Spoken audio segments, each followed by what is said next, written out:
Hello and welcome to the latest episode of the 1904 Club, the Hull City podcast from the Hull Daily Mail. And we've got half of the A-team here this morning. Prutts, just doing his hair there. How are you? I'm good. Half of the got it. Okay, so one of the four was got it. I'm all right. Yeah, good. You? It's been wild and woolly in all senses of the word this weekend, hasn't it? But we live to fight another day. As we do. You've been all over the shop, haven't you?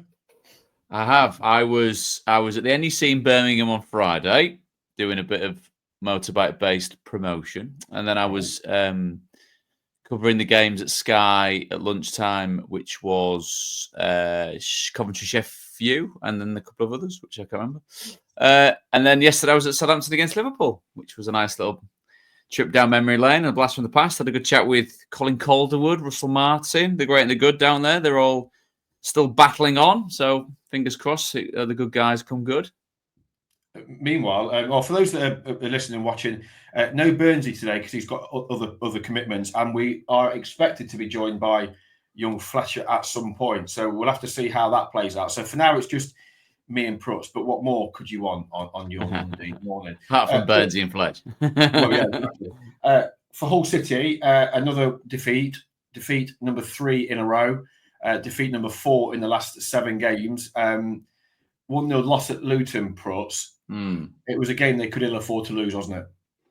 Was when you are looking at the sides that, well, it very much at this moment in time seemingly becoming a battle of survival. And then it's about making sure that if you're not doing your job, the people around you are doing their job. QPR, you put into that box. Obviously, Pompey's game was called off, but Cardiff, Preston, Plymouth, Oxford heavily beaten, Coventry salvaging a point, and of course Luton beating Hull City. We went from having several teams on Friday that were all locked on 15 to Hull City being the solitary team now on 15 points and now in the bottom 3. So there is cause for concern. There's not cause for panic as yet because there's more than enough games, but it just seemingly has changed what the focus and ambitions were for this season, which was knocking on the door of the top 6, changing how they wanted to go about breaking into the top 6, and now seemingly being in a position where if they end up anywhere around mid-table, then that would be seemingly a relatively successful season.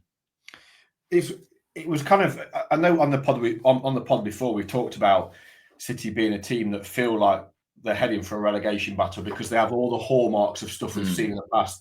Teams that play well in spells, create chances, don't take them, can't keep it out at the other end and lose. And it's always some kind of hard luck story. And that was evident again at Kenilworth Road. They played, I thought, for the most part, they played well. They dominated the game.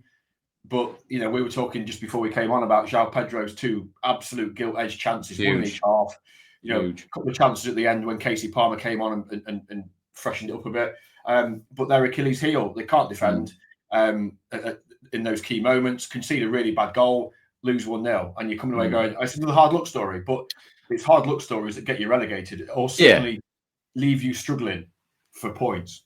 And put teams either consciously or subconsciously into a position where they start feeling sorry for themselves. I mean, statistically, you've got a Hull City side, about 65% possession, 14 shots, 2 of those only on target. Luton was 7 with 2 on target. 507 passes to Luton's 269, which, I mean, these are kind of Liam numbers, really, aren't they? Which we've discussed in the past about the way that he wanted to dominate a football match. Scoring goals, traditionally, and the cliche goes, is the hardest job in football. 2 very, very good chances. It's a tough one because as a former midfielder, you rely on people with that ability, or should have that ability by virtue of them playing as a striker, to finish those chances. The header seemingly skidded off his head. I don't know whether I'm being too nice to mitigate and say wet, windy day, a ball whipped in, a bit tougher. I thought the second one, he had half an eye on the goalkeeper, which again are not casting aspersions on the bravery of the player, but that's there to just smash everything into the back of the net, goalie, ball, you know what I mean? Get yourself on the score sheet. and then a couple of chances later on, as you say, with Casey coming on. So at the moment, and apologies for using the term perfect storm, given what we've all had to batten down the hatches with this last week or so. It's a perfect storm that sends them into the bottom three, really, doesn't it? Which, as I said, it's not the bottom three off the back of Easter heading into May, is it? It's not the bottom three with time running out, but it's the bottom three, and it's away from any ambitions that Hull City had earlier on or even pre-season with regards to how they wanted to approach this. And the thing that I'm struggling to see right now, and this is not to say that this is the dice cast for what Hull City are in the Championship, of the teams that I mentioned before in and around them, I'm struggling to see City as a better version of those at this moment in time. Yeah, absolutely. It is, as you rightly point out, it is only 16 games in, but the tone for a season is often set early on. Not always. We've seen it in the past with Middlesbrough, with Coventry, who have struggled and then gone on terrific runs. But it's hard to make that case. Nottingham Forest, the most pertinent one of all those. I'm sure we're going to talk about that. You went a team that was bottom to a team that's then obviously now firmly established in the Premier League. Absolutely, and so there are examples of that. But based on the 16 games we've seen so far, I genuinely, even at my most optimistic, can't make a case for that happening under this current manager. I don't see how it improves because they're making the same errors.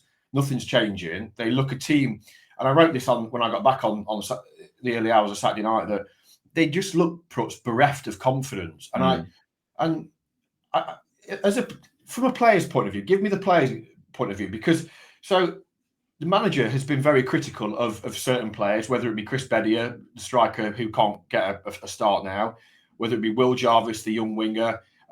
He's criticised other players. I asked him about Charlie Hughes before the Luton game, about how he's kind of settled into life as a Championship footballer. And he sort of gave him half-hearted praise, but then in the next sentence said, "Yeah, but he has been part of a team that hasn't won in 6 games," and that's quite a flippant kind of jokey comment, but it wasn't intended. He didn't say it as a joke, and I just wonder. And Abu Kamara is another player that looks, there was quite a few moments on Saturday where he's burst past his man down the left-hand side. He should be playing on the right, by the way, but he's burst down the left-hand side, and he's got into the penalty area, and he's lacked confidence in his final output, and I just wonder how much of it and even João Pedro missing.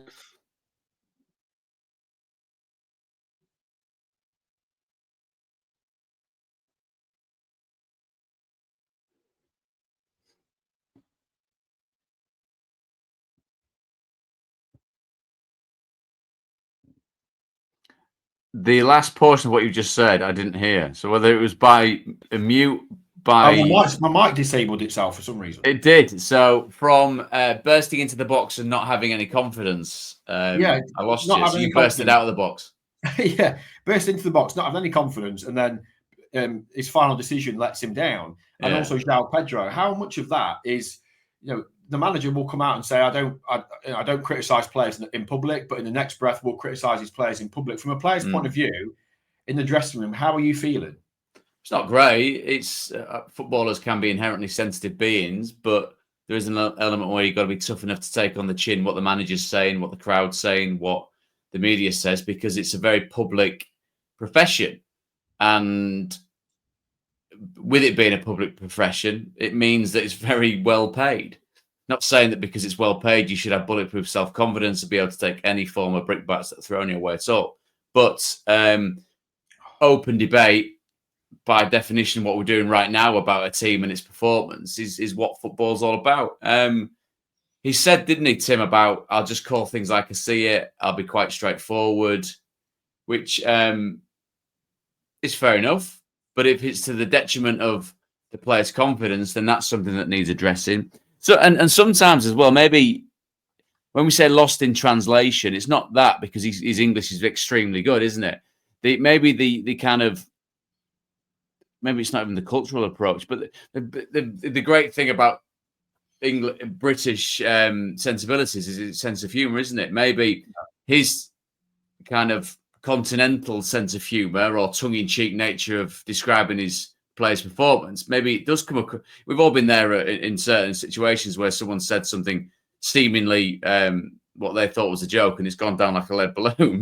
Maybe there's an element of that. I mean, he's looking around like, "What do you think, guys?" And was going, "Well, no, it's not really that funny, to be honest." I'm not saying 1 second. Yeah, I'm not saying he's there like a joker, cracking jokes left, right, and centre. But sometimes that flippant nature of what a manager's answers are, that might be seemingly said partially in jest and partially loaded off the back of performances, don't come across how he perhaps means them to.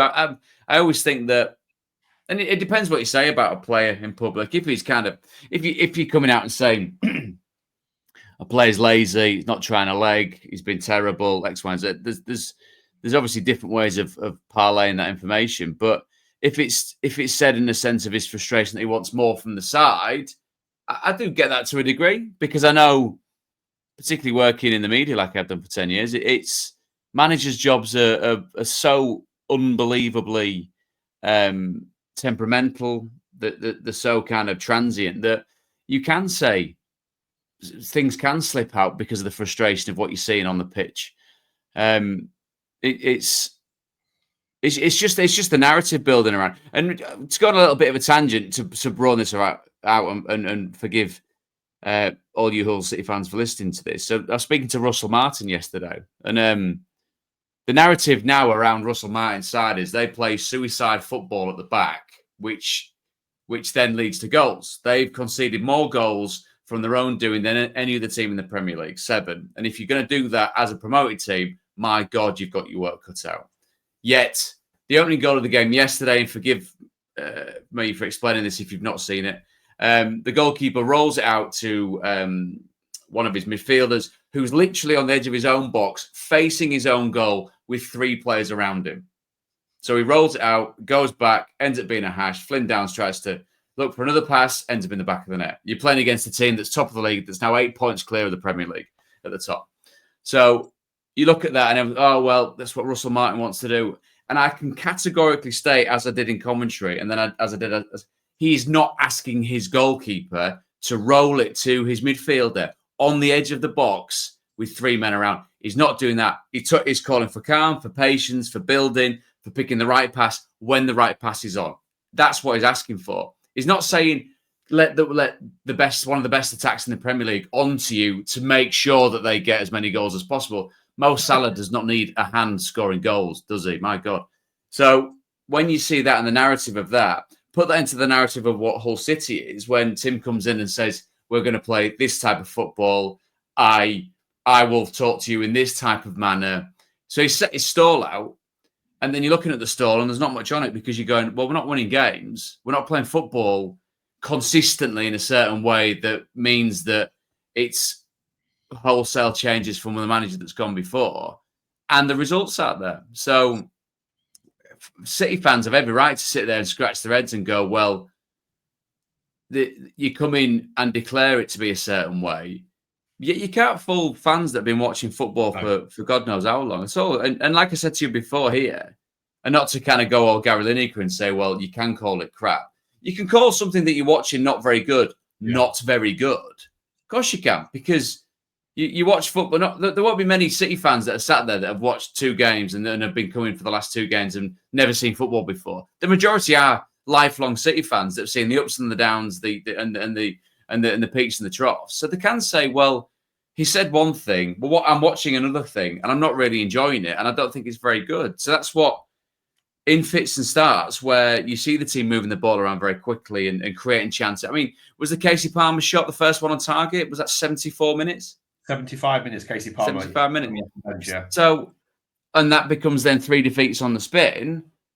The kind of the narrative now that's been set is manager comes into league and emphasises his want and his need and his ability to change it up.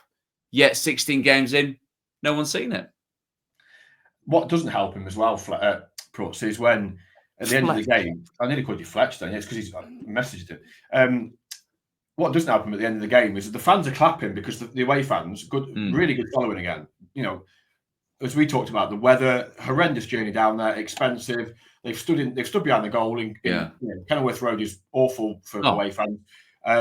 Not very weatherproof. Jesus, no, exactly. My God. And the players have gone over. The fans have clapped the players because they appreciate the effort and that they've tried and all that sort of stuff. And then the manager walks straight off down the tunnel. You know it's like down there. It's from the far side, straight across down the tunnel. I don't know why I'm pointing here as if it's in my garden, which it could be. And then gets booed.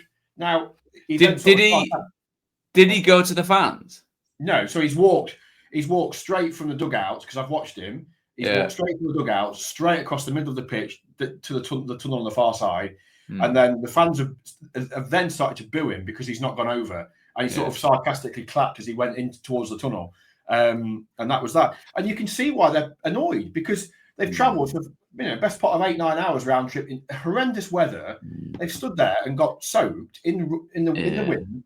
And the manager, I know some people say, well, but at the end of the game they were chanting, "We want Walter." But you've still got to. This is part of the problem with Walter is he's not built that relationship with the fans, and he's not. It doesn't take a minute to go over and applaud the fans. And even if you're getting a bit of stick, front it up. He said to me after the game, when I asked him about being in the bottom three, he was like, "I'm not bothered. I'm a tough guy. I've got a strong character, etc., etc." Well, if you've got a strong character, go and applaud the supporters. And actually, if they give you a bit of flack because you've lost again and your football's rubbish, and you're not winning games, just take it. That's part of the problem. It's that, I mean, in my head, I'm trying to mitigate because I've obviously not seen him walk off. But as we know, with regards to how Kenilworth Road is, it's a diagonal walk to that corner, which gets you closer to that end of the pitch, doesn't it? But then obviously that little block that's next to the tunnel is the home fan. So there's that block, tiny block behind that goal, bigger block away. And I think, yes, we've all heard that before. You're getting sacked in the morning. We want Walter out. All that type of stuff. We hear that all the time. I remember being sat at Norwich against Millwall behind the dugout, the game that we were covering. And Gary Rowett was in charge and Millwall fans had enough of him. The whole ground was singing "You're getting sacked in the morning," started by the Millwall fans as he was the Millwall manager. And I remember asking him about it lastly going, "Christ, mate, that is brutal." But we've all sat there and heard it. We've all sat and watched games and heard it. And Gary said part and parcel of it. That's the way it goes. That was him just a couple of games, I think, away from the end. But with Tim and that, I understand that hearing that will not be a nice thing. I just think you're on an absolute hard into nothing. You've got to go over. You've got to go. You don't have to go make. And I've done this before because I've clapped crowds that have clapped. I've clapped crowds that have been absolutely berating you. The trick is you look at the crowd. You don't make eye contact with a certain person. You look across the crowd. You clap in that direction as much as you possibly can. Like I said to you before about his media responsibilities, I'm sorry, that's part and parcel of it. You've got to take it. You've got to wave when they sing your name. You've got to take it on the chin when they say you're terrible. It's unprofessional in a certain respect. And I'm not saying that you've got to be a glutton for punishment to stand there and kind of take it on the chin and give it some. But if you're then going to come out and declare about how strong you are, be the slightly bigger person and clap. You don't have to stop. Go a bit slower. Get as close as you can without engaging. You know what I mean? But clap. We're talking about such a basic thing, which even more so because I've got no experience of European football. Even more so in English football, there will be a begrudging. They might absolutely detest you. They may think you're stinking the place out. But somewhere there's a begrudging respect for going, I'm giving this fella an absolute mouthful here, but he's come over and said, thanks for making the ridiculous journey at a high price, both in travel, in petrol, and to actually get in the game, for Christ's sake, then to go all the way back home with no points. But Prutts, his reasoning for not going was because he was wet. Oh my God. Because he stood there. He didn't say that out loud. He said that in his interview after the game. He was asked why he didn't go over to applaud the fans, and he said it was because I was wet. And it's just like, mate, give yourself a chance here, you know. And what I would say as well, the response at the end wasn't vitriolic like it was at Oxford. No. It was kind of like there was applause for the players who went and clapped, because they were attacking that end in the second half. And as I say, he's walked straight. He's made no beeline. He's just walked straight diagonally across the pitch. And it's like, just show some feeling towards the people that are paying your salary. Show some. But try sitting on the first half a dozen rows of the away end. He says he's wet, and sorry to obviously retrospectively not beat this out. Try sitting there because you are piss wet through all the way through the game. You're not. It's not warm. You're not on heated seats. You're not sat in. I understand what that dugout's like at Luton. It's got character. That's the way you say it. It's got character. A lot of it's a pain in the arse and it's stuck together and you've got to walk out to get back in, to go back in, to get round there. And then to get out back to the M1. Jesus, how long does that take? But that's him sat on a coach doing that. That's not the poor sod sat there soaking, watching football that they're not particularly enjoying, but are there out of both duty and a passion for it. I can't believe he's actually come out and said that out loud. That is ridiculous. The thing is as well, he might have got a bit wet on the touchline and he might have got a bit wet walking across the pitch. But those same fans are going to get soaked to the bone walking 2 miles in the torrential rain to the train station, walking back to the car. And do you know what, Baz? And do you know what as well? That they won't. So that I can guarantee if he's wet, there'll be at least one new set of kit for him to wear once he gets in. He came into the media suite and I said, "Blimey, you've dried off quickly." And he's bone dry, brand new kit, brand new coat, etc. I just think and that's the thing for me. Above anything else, it's that lack of respect for your fan base. And I think this is the problem. He's got nothing to fall back on, and he hasn't got a relationship with the fans. That if the football is rubbish and the results are poor, he's got nothing. He's got no relationship with the fans. He's not made any effort to build a relationship with the fans. He's very cold, and if he's like that, and it kind of feels like he might be like that with some of his players as well, and that is. But anyway, I know you're pushed for time. Fletch is going to join us, I think, in a couple of minutes. I mean, and again, I'd like to think that when we discuss this, because obviously it's a podcast for Hull City fans, and we sincerely hope that what we talk about hopefully reflects that. But I think there is a duty that for us as people in the media to try and kind of attempt to strike a balance or mitigate. So we're talking about Tim Varta is a professional coach, isn't he? So whether there's an element of, I don't think it's constructed aloofness at all, but I'm trying to perhaps push, maybe start a debate or give the point of that kind of gap between himself and the fans, because he is a professional coach and he's talked about how he wants to play football, and there's that kind of distance. Is that a professional distance? Is that distance because you talk about a lack of respect and a lack of thought? It's sometimes when you're pointing the finger at or discussing a person's approach to it, if that doesn't even register for them, do we then judge them in a different way? So that lack of respect, if he's not inherently thinking, do you know what, up yours to you lot that have travelled, that have given me a load of stuff. If that is a thought process that doesn't even enter his head, is that a better or worse thing? Almost like, well, the fans are almost kind of academic to what's gone on today because I coached the team, I put the team out, the game's not gone according to plan. That noise over there is okay if it's going great. If it's a noise of disapproval, I'm not bothered about it. Like I said, this is me in no way trying to say, because not clapping the fans will always be wrong. Always, always, always, always be wrong, regardless of what the result is, regardless of what they're singing. Sorry. Like you said, you're the head of the football club. You get paid well enough. Walk past, clap, get yourself in, put your brand new kit on, go and do your media. But if these things aren't even coming into his head because he thinks a certain way, because his compartmentalization of what his job is and what his career is and what his vocation is a certain different thing to perhaps a British coach, are we then asking for something from him that he inherently doesn't understand? I don't think it's a good question. I just think it's common. I think it's common sense at any level of football in any country. Managers applaud supporters because that's just, it's kind of the done thing. It blows my mind a bit, and it's really hard to stick up for a manager and try and be that objective kind of counter argument and say, look, actually, we need to do this or this, when that happens, and then you come out afterwards and you go, oh, I didn't go over because I was wet. Completely, that sort of stuff just blows my mind, because 1,000 people have stood in many of them in the rain. Even the ones at the back were probably getting wet because the rain comes through the ceiling.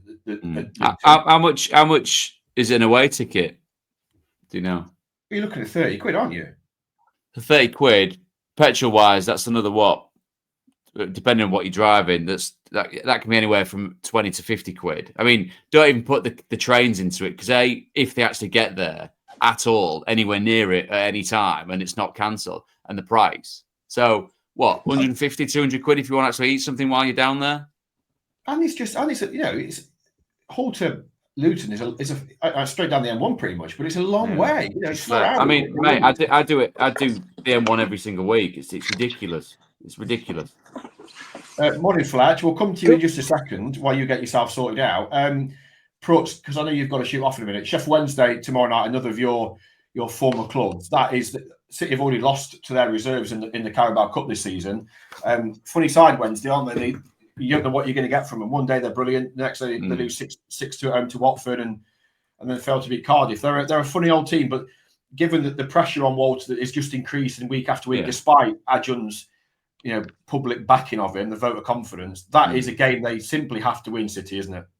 Simply have to win, but I think on paper, and having seen the two sides, Wednesday, they'll be obviously wary of what Hull City can do, but they'll have full confidence that they can come away from the MKM with all 3 points. Don't you worry about that. Cardiff is a bit of an anomaly, because I've seen them play well under Roma, and when they had the likes of Callum Robinson back and played well at the weekend, then they've got half a chance. Obviously, there's a lot of debate about who's going to take them forward, and time will tell with that one. But it's a team, as I said at the very start, that's in and around where City are. But right now, given what the atmosphere is like, given obviously the bright sparks in very good chances that weren't taken, and a domination of possession and the ball on Saturday. I don't want to sign off from this on a bum note, but I can fully see Wednesday beating City. And then you've got Borough the weekend, who have pretty much scored as many goals as City. I think they've scored nearly as many goals in the last 2 games as City have in the 16 so far. So that's a Borough you'll be doing the game, I guess, will you, on the weekend? If it kicks off at lunchtime, then potentially yes. I mean, to know what I'm doing further down the line than a couple of hours, you know me, I struggle with that. But yes, that'll be one of many games that we will be. Yeah, Borough Hull, Oxford, Millwall, and Watford QPR. I would lean towards it being a northern-based thing, but knowing my London-based colleagues, it'll probably be Watford QPR. Oh, surely not. That's the thing. You can sit and watch it with us. You don't have to travel then in the rain. No. Yeah, it's an early start. Morning, Fletch. Nice to meet you. Good morning. How are we? We all right? Oh, mate, we've been on fire. I mean, Baz has been particularly prickly so far. Oh, well, there's no point me being here then, is there? When you've got to dive off, Prutts, just fall off the back of your chair and we'll know you've done I will. I'll just get the get dragged off. Yeah, Fletch, we've been talking about, obviously, the game on Saturday, missed chances, where it leaves City now in the bottom 3. Walter's admission that he didn't go and applaud the supporters at the end of the game because he was a bit wet, a bit mildly moist he was from the rain at Luton. God bless those supporters who had stood there for a lot longer than he had in the rain and had to then trudge out in the rain, not onto a luxury warm coach and then into a plush Mercedes when he got back to the training ground. But anyway, I digress. Where are you at with the weekend? Not wishing to labour it too much for those that we've already we need a different gear. We've gone full Roy Keane and we've absolutely battered everyone. And Fletch, how crap did you think it was? You two been scrapping in the car park whilst I've been away as well. No, we were saying that they played they played well, relatively well, and it's a game they should have won. They had the better chances. They dominated all the ball. And it's a game they should never have lost. They deserve to get something from it, but alas, they did not. Yeah, and I agree with you on that. I think that this is one of the games where it certainly wasn't the management's fault that Hull City came away with nothing. On another day. On that subject, and this is what me and Prutts were talking about earlier, so sorry to go over old ground, but the confidence issue, and I raised this, so just quickly, I raised it about Are they missing chances because they haven't got the confidence from the manager? The manager's criticising some of the players in public. Are they not? Is Abu Kamara playing across the 6-yard box instead of sticking in the top corner like he did for Pompey last season because he's not got the confidence? But then again, is he being instructed to as well? It works both ways, doesn't it? And I think the thing is, you can't just take confidence off a shelf, can you, and instill it into players, and players react to different treatment from the management in different ways. Some people would want, teacups being thrown in the dressing room and being, really, really harshly treated to get the best out of them. But then some people need an arm around them. So there's a real mixing pot there of different mentalities, I would imagine, in the Hull City team. And I think this one, it's a write-off, but it brings me nicely onto something I was concocted over the weekend. And that is, based on the performances we've seen so far this season, what do the fans think Hull City should be on in terms of points? Now, thank you to the people who've, taken the time out to voice their opinion.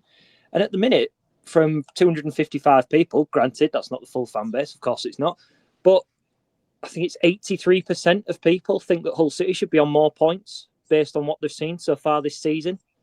And 37% of those think they should have more than 25 points, which I think I'm right in saying would put them 1 point off the playoff places. So a lot of people believe that Hull City are playing in a style and a manner which is actually borderline top 6. Some of them think Hull City should be top based on the poll I ran. 10% think Hull City could have over 35 points on what they've seen so far this season. Jesus. But then 46% think it's between 17 and 24. And I think there are a couple of games this year where you can actually, I've been incredibly vocal, very strong in my sort of vendetta, if you like, against the current hierarchy of the football club. And I think that there are a couple of occasions, I think I lean towards Luton, I lean towards Sunderland, maybe one or two more if we delve into the fixtures where Hull City have been unlucky. But then, you've got to put the ball in the back of the net, and that's what it comes down to. I think suggesting that they should be on 30-plus points is the epitome of amber-tinted spectacles. Before we go any further, Prutts, were you a teacups or cuddler? It's a nice way of putting it. Yeah, I was partial to a bit of both, whatever the situation chucked up. Yeah, like it's funny because you've got to be robust enough as a footballer to be able to take both of those particular ways of handling stuff. Yes, it's nice if things are all genteel and lovely, but it's a game about immediacy, and the immediacy of that is results. I know that Fletcher just told us with regards to what some of the fan base think, and Christ, if you've seen, which you would have done, more minutes than a lot of people, then you're absolutely solid in your opinion and what you've seen with your own eyes as a fan, completely. But that thing of the table not lying, I think, is quite relevant now. We've spoken at length about the quality of the division. No team's running away with it by any stretch. But there are some very good teams that at times have played very well. And I don't think what Hull City have got and what they've shown consistently, because playing well in fits and starts is great, but it's consistency that gets you at the table, doesn't it? It's consistency of performance and output. And goal scoring. Yes, we're looking at João Pedro at the weekend, but you've got to chuck that blanket across the attacking players. You've got to chuck that blanket across players that attack set pieces. Are the set pieces good enough? I know that Luton had a hell of a lot of set pieces at the weekend. So the fine margins that seemingly aren't going City's way could be part luck, but it's part of the approach of the staff and the management. And I do say what Fletch came on to say straight away, I think is possibly right, because as much as we've had a hefty kind of debate about Tim and his manner and his reaction to the defeat and his not treatment of the fans, his interaction or lack of interaction with the fans, you've still got to rely on people in those positions to score what are borderline sitters, really, with the header and the tap-in that came across at the back post. So another day, you've got a 2-1 win away at Luton in awful conditions and a game that won't live long in the memory. However, it's now a defeat that it dovetails into a run of games, and then you've got 2 big games coming up against teams at other ends of at different stages of the table and in different form. Wednesday have got the quality to beat Hull City. and by God, Borough have as well. Yeah, that's the concern, isn't it? Is that but they've got to pull if they're going to get out of this, irrespective of whether Walter's going to remain in charge or not, they've got to get out of it. And if they're going to do that, they've got to start getting some wins. And with every passing week, it's now 8 games without a win, one win at home all season. There has to come a point where, Walter, and that's his right. He believes that his team and his players will get him out of this problem. He doesn't see the table as an issue at this stage of the season. Cody Drame does. He was relegated with Birmingham last season. He sort of had a word of warning saying, look, Birmingham went through a big season of change a year ago, ended up getting relegated. He said, you can't be naive to your situation. We're in the bottom 3. We cannot be naive about where we are, because if we are, we'll find ourselves cut adrift very quickly. And no winning 8 games, there's a problem there. However we dress it up, whether you want the manager sacked or you don't, there's a problem, because they can't win football matches, and they've had 1 clean sheet in 16 games. They've scored 16 goals in 16 games.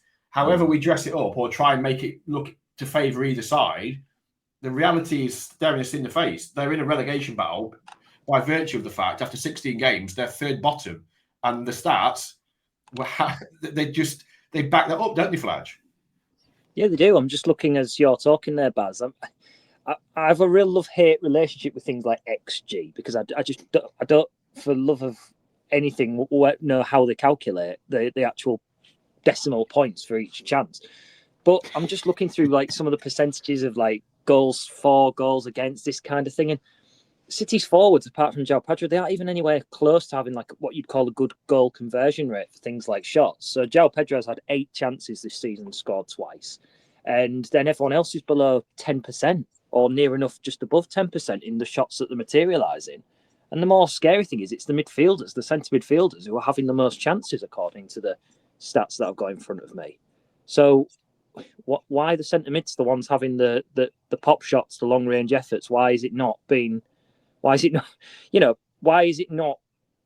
people like João Pedro? Is it because they can't get the ball to him? Is the delivery not good enough, or are they just going about it the wrong way? Because at times this season it's felt like João Pedro and Bedia have just felt like passengers. Yeah. Sometimes you talk about how a midfielder could be a passenger or a fullback can be a passenger because they never see the ball, but the forwards never see the ball. I'll give you one example from Saturday that sticks in my mind. First off, they're on top. Regan Slater, I thought, played well on Saturday, created that wonderful chance for Pedro to hit the post in the second half. So Regan's bombing on, right? He's bombing towards the 18-yard box. He's got Abdouche back to goal, backing into a defender right on the edge of the 18-yard box, right? It's open because I'm kind of in the main stand right behind it. I'm thinking, shoot. I'm shouting at Regan, shoot, because it's opened up perfectly for him to have a go. What he's done, he's played it into Abdouche's feet back to goal. Abdouche has then played it back out another 10 yards to Simons, who's then from probably 30 yards smacked it into the middle of the fans behind the goal. And I'm just confused as to why Regan's got such good quality. Why Abdouche should almost work the opening by taking away 2 defenders, backing into them to create the angle for Regan to shoot. But instead of shooting, he's played it into Abdouche. He's then had to play it back out to Simons, who's then shot, but from 10 yards further away. Stuff like that blows my mind. But there's elements of that we discussed last season under Liam. That real reticence to be able to do, and that was then seen as, I can't remember what we kind of qualified that as. We didn't see it as that as a lack of confidence. We saw that as almost a case of over elaboration, wasn't it? Of building the perfect opportunity. So almost kind of going back to Fletcher's XG, building a chance that's got a super high XG that you should score. That's what it felt like. I mean, I'm sure that wasn't a conscious thing with City, but that's how they would have been set up under Liam. But now seemingly it feels more of a confidence thing, doesn't it? Which goes hand in hand with the team that's not 1 and 8 and that's dropping into the bottom 3. So there are elements of that. So it's part coaching, part stepping forward from a professional point of view from the players. There's enough experience in that team to be able to look around and say, right, come on, lads, Jesus, we can't pat ourselves on the back in little ways for doing well in games if we're walking away without any points. That, as you said earlier on, Baz, that's a recipe for disaster. I'm not saying for 1 second there's an element of sleepwalking into this position, but there's an element of kind of them going, all right, we're here now. But yeah, you're here now because you're not scoring goals and you're shipping goals. That combination that does see a team end up in a battle for survival rather than an absolute swing at trying to punch their way out of the division. What I would say, I heard some. I don't know if it was Damsgaard from Brentford a couple of weeks ago saying, and then Thomas Frank backing it up, that because obviously we all know Brentford are very, very stats based, and they got. I think Frank had got stats based on the amount of the likelihood of shot from the edge of the box going in the net as opposed to not shooting, playing a pass maybe wide to get a cross in to create a better quality chance, and that's how they look at their approach. We don't tend to shoot generally from outside the box because the percentage chance of it going in the net is so much lower. But they've actually scored a couple of goals from distance in the last few weeks, which is quite comical. But maybe it's that. Maybe the manager is saying to Regan, when you get outside the box, don't shoot, try and play a pass. But then that defies logic when he's playing into Abdush, who plays it back out to Simons, who from 10 yards further out does have a shot and smacks it 35 yards wide of the corner flag. So that doesn't really compute. Do you know what I mean? But it's weird, isn't it? Because 35 yards wide of the corner flag. 35 yards wide. What did Tim say to Regan? Right, when we get here, there's a corner flag. Do your worst. We have to laugh, don't we?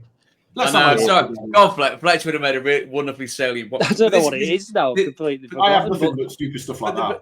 But this is, I mean, this is what the thing that, and when I say the myth of coaching, I mean that with the greatest respect, because I understand how tough it is. I've seen colleagues, I've seen former teammates, I've seen manager. There's a lot of work, there's a lot of luck, there's a lot of chance, there's a lot of being in the right place at the right time, of getting jobs. There's a finite amount of coaching jobs in English football, and as you get further up the pyramid, these jobs are just stellar jobs with lots of pressure and very well paid.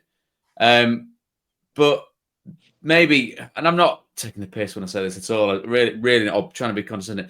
There is an element of watching football which hopefully there's still a nugget of from someone that before I would do what I do and before I played football, where you can watch something and just kind of go, what are you doing? You absolutely can. And just because, I think I've said it on here before, about we've got at the very high end the over-intellectualization of football, where it's deemed art or it's deemed science or a mixture of the two, and us mere mortals that have never taken a coaching badge, how dare we try and break it down or understand it or give our opinion on it? Yes, there's the other end of that, which is Arsenal fan TV and people calling for Wenger to get sacked because he's terrible and he's never done anything for this football club apart from build it into what it is today and all that rubbish. But yes, but you can look at it and you can look at it and scratch your head and like, you're absolutely right. I mean, if Regan Slater was shooting from outside the box every single game, you'd go, what are you doing? That's terrible decision making. If he takes the odd pot shot and it flies in, brilliant. But the margin for error in that is quite great. If he could score all the time from outside the box, he would categorically not be playing for Hull City in the Championship, would he? He'd be playing at a far higher level, with the greatest respect to Regan, to Hull City in the Championship. But that sense of, and that's what really does frustrate fans. Like you say, a winger bursting down the wing bars and then not really knowing what to do with it, because that's the moment they've got to think about it. That bit up till then they don't, because it's instinctive. Beat a man, run past a man, get there, decision making. Better players make better decisions more consistently. That's how players progress up the pyramid. So whether it's a confidence thing, I would hate to think it's a coaching thing where, again, they're trying to create the perfect chance where, as Fletch says, maybe, hopefully not, that subconsciously XG has been dropped into the, like, top of the head's come off, they've dropped it in and said, well, oh, hang on, is it a better chance if we go there? Because football's about chaos. Football's about mistakes. Football's about, I'll take a shot. As we mentioned, Baz, that shot at the end from Casey that comes skidding off a Luton player, a couple of millimetres up or down, that goes over the goalkeeper's leg. That's in the back of the net. It's not a perfect goal. It's a goal. Yeah. That's because someone took a chance, because the game's running away with you. Why not do that in the first 10 minutes? Why not go, sod it, I'm going to have a go here from 25 yards out? Because we've just kicked off. You never know what's going to happen. That's the thing. And Palmer, that was the thing. Casey came on and made a real difference. Injected some life. And he was, as we touched on before, after 75 minutes, he was the one that thought, hang on a minute, this is ridiculous. He shifted onto his right peg and had a blast. It wasn't the greatest shot in the world, and it wasn't Kaminsky's most effective, but it was a shot. and it created a little bit of momentum. It put a little bit of doubt in Luton's mind, and suddenly, and Palmer again was the one that had the shot that.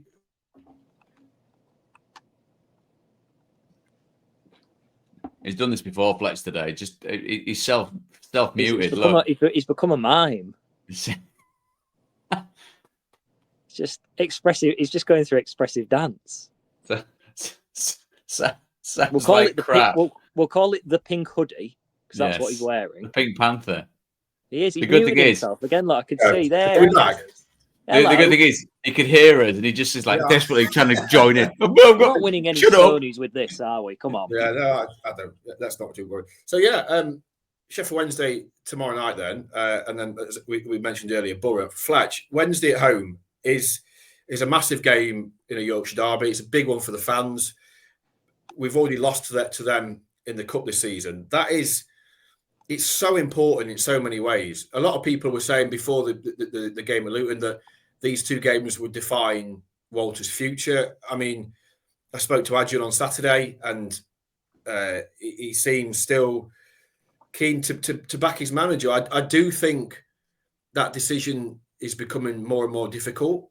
What is going to be really interesting is what the people around him, Barry Parder, Mustafa, Mertan, is kind of his football network of the brain team, as he described it as, around him. What they are, I'd be fascinated to know what they're saying to Adrian after. Adrian wasn't there on Saturday. I would expect him to be there tomorrow night, though. What they're saying to him about these games, about the performances, about what they're watching, about what they're hearing from players, because they're around the training ground on a fairly regular basis. What are they saying to him? But if they were to lose tomorrow night, you can't see him getting anything at Borough the way they're playing. But the caveat again is the Championship. You never know. But they've got to find the win from somewhere. They just have to, because otherwise, this is just going to roll and roll and roll, isn't it? It's doing nobody any favours. No. Can I read you what some fans have sent in for us regarding Adrian's decision to keep Tim Walter in charge? City of Hull AFC says, can Adrian be trusted to pick a replacement for Tim Walter? The timing of the McCann sacking has set the tone for some poor managerial appointments and dismissals.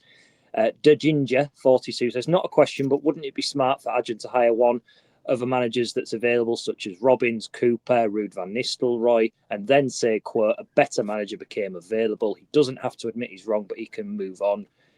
Nick says, by Adrian stubbornly refusing to sack Walter and driving us towards relegation, is he leaving the whole reputation in tatters? Personally, I've lost a lot of patience and respect for him regarding the last 5 months. Liam Baker says, the managerial place is untenable. How long do we leave it? I was lucky enough to get a free trip out of Adrian, but my patience is well and truly tested. Standard one from Sol, do you believe they'll sack him? Cameron Todd, what more has to happen in terms of results and actions to be taken for Tim Walter to lose his job?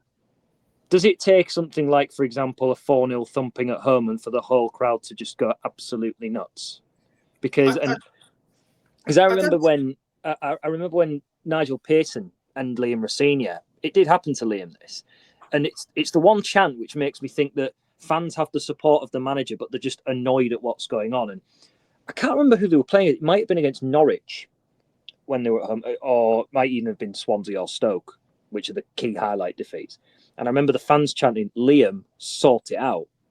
Whereas now it's, we want Walter out. And it makes me think that there's still respect for the manager and they accept that they can do something. I just don't see any relationship between Tim Walter and the fans right now. And personally, I know it's a dig, I don't think he helps himself.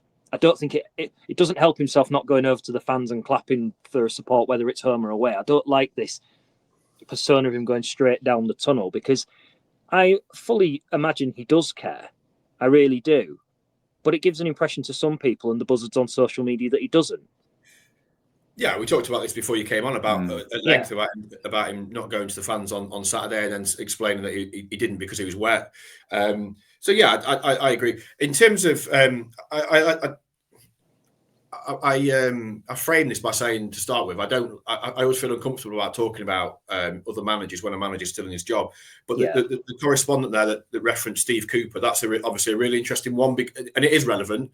And I'll explain why. Because City did hold conversations with Steve Cooper prior to appointing Tim Walter. They were keen on Steve. They would have been quite happy to have had Steve Cooper as the manager to replace Liam Rosenior, understandably. I mean, when you look at what Cooper achieved at Forest and with England and even taking Swansea to the playoffs, any club in the Championship without a manager would be stupid, frankly, to not consider Steve Cooper. Naturally, Steve Cooper, having taken Forest into the Premier League and kept them there, felt that his next move should be that he deserved another shot at the Premier League. He got that with Leicester. That's now finished. Prutts will be, if you can come in on this as well in a second, I think Cooper's stock potentially has dropped a little now because of losing his job at Leicester, and there's probably not many places for him to go. So it kind of feels that he may have to step back into the Championship to try and get back into the Premier League, or at least kind of raise his profile again to where maybe he takes a job in the Championship and gets a team into the playoffs, perhaps doesn't get them up, but he then becomes a manager again that the clubs will look at. Prutts, what's your thoughts on that? No, you're absolutely right. I've got a lot of time for Steve. I think he's done some wonderful jobs in English football. The Leicester one seemingly ill-fitting, given obviously the ties between Forest and Leicester. But you look at what his ability is like at both levels, and he's obviously a very good coach. Deals with things in a very balanced way. I think the fact, if you're looking from a whole City point of view, and you're not looking at a coach, again, this is a little bit hypothetical, that in inverted commas has failed at Leicester. I mean, they're still at the bottom three. You know what I mean? Their first port of call at the end of the season is to be safe. That's absolutely where Leicester should be aiming for. But it's not quite worked out. As I said, I use the word fail because that's a very, very quick footballing narrative, isn't it? Man gets sacked after a small amount of games, therefore it's not been a success. But from a whole City point of view, and I remember debating this when I was chatting about Leeds United and Daniel Farke coming through the door, and some Leeds fans kind of scratching their heads a bit. You're going, no. Steve got Swansea to the playoffs twice, took Forest up through the playoffs. So inherently, of any recent manager that City have had, Steve Cooper is an improvement on that, with the greatest respect to those managers that's come through, other than the ones that obviously took City back to the Premier League. He would be an absolute catch for City. He would be an unbelievable appointment for Hull City, given his recent history in getting teams to playoffs and getting a team through the playoffs. Again, we mitigate this conversation by the virtue of Tim still being in a job, and you've got to respect the manager that's still in the job. Mm-hmm. There's a lot that we've discussed today where he's making a rod for his own back with a few bits, because management is as much on the grass as it is PR. And it's an easy win to walk past and salute the fans, whether they're calling you X, Y, or Z. Quick clap, get down, get dry, get out. That's a very straightforward thing to do, and a major responsibility, I think, for a manager. But the hypothetical question pushed further on, maybe there's a bit in Steve Cooper that says, I'm better than a team that's bottom three in the Championship. Mm. But going back to Fletch's point, digging down in the stats, digging down in the way the team can play, there is a nugget of truth in there that they are better than third bottom. I totally get that. But being inwardly thought of as better than where you are doesn't help with the outward perception of Hull City in the bottom three, does it really? So, no. And manager under pressure. So I'll be keen to see how that works out. I think it would be an absolute long shot if at some stage Steve Cooper becomes Hull City manager, but you don't know how quickly the kind of landscape can change, really, can you? No, I know we're pushed for time now, so just quickly, Prutts, yes, give us your thoughts on the game tomorrow night, just finally. I think it'll be tough. I think Sheffield Wednesday have got the ability and again, an inconsistent side that can play well. And I think they've got it in them to really turn up and turn the pressure on Hull City, because there'd be an assumption that you're playing a team that's in a relatively similar situation. So Hull City at home should dominate proceedings, the ball, possession and passes, but Hull City have got players that can really hurt them. So Sheffield Wednesday got players that can really hurt them. Unfortunately, being slightly negative, I can absolutely see Wednesday beating City, but I also know that there is a bit of character there, and I like to think there's a bit of pride that comes to the fore, especially in the Yorkshire derby, which would see City come away with a point. Yeah, I think it'll be a draw. That's my feeling. I think they'll probably do enough to get a draw. A win would be incredible because we've all forgotten what that feels like. And I just want to say, Fletch, before I come to you, we've talked about the fans a lot on this show today. Maybe calling it a show's a bit of a stretch as well. But given what the fans have had to watch at the MKM this year, was it Fletch 3 wins in 20 in the calendar year? Like that, yeah, it's 3 wins in 2024. Yeah. It's a bind going to watch City. It's not enjoyable. Most of them are going because it's what they do. They go and see friends, family, etc., etc. The food is fantastic. The football is not. I just for nobody else tomorrow night. I hope for the supporters. There'll be 20,000 there that turn up again. That by hook or by crook, I bloody hope that they find that team finds a way to win a game, and just give these supporters who are sick to the back teeth of a manager that appears at times to have contempt for them from what he says. The football is not great. They don't score any goals. There's no excitement about watching this team play anymore. It's dull. It's tepid. It's 2024 has been not great for Hull City fans, and I just hope to God that tomorrow night that they find a way to win a game. I don't care how it happens. It can be Casey Palmer smacking it off somebody's arse or teeth. I don't care. But as long as they find a way to win that game tomorrow night and give those supporters something to cheer at last. Fletch, go on, have the final say. Do you know what, Baz? I think they'll win tomorrow. I really do. Do you know when you just have one of those things where I've taken a bit of confidence in the fact that they went so close against Luton away from home, who, let's be honest, look at Luton. Nobody expected Luton to be 16th. Nobody expected Coventry to be 17th, for example. But there's ingredients in a Yorkshire derby and that just derby games in general that you just don't get out of, for example, Luton versus Hull on the Saturday afternoon. There's so much more grit to it.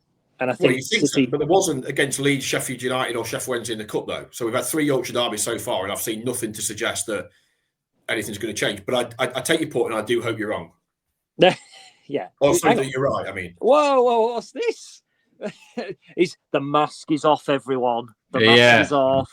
Yeah. Secret agent Baz Cooper. Cooper wants Cooper. Certainly not for Sheffield Cooper wants Cooper. Come home, Daddy, please. Yeah, I love it. No, I jest. No. Daddy.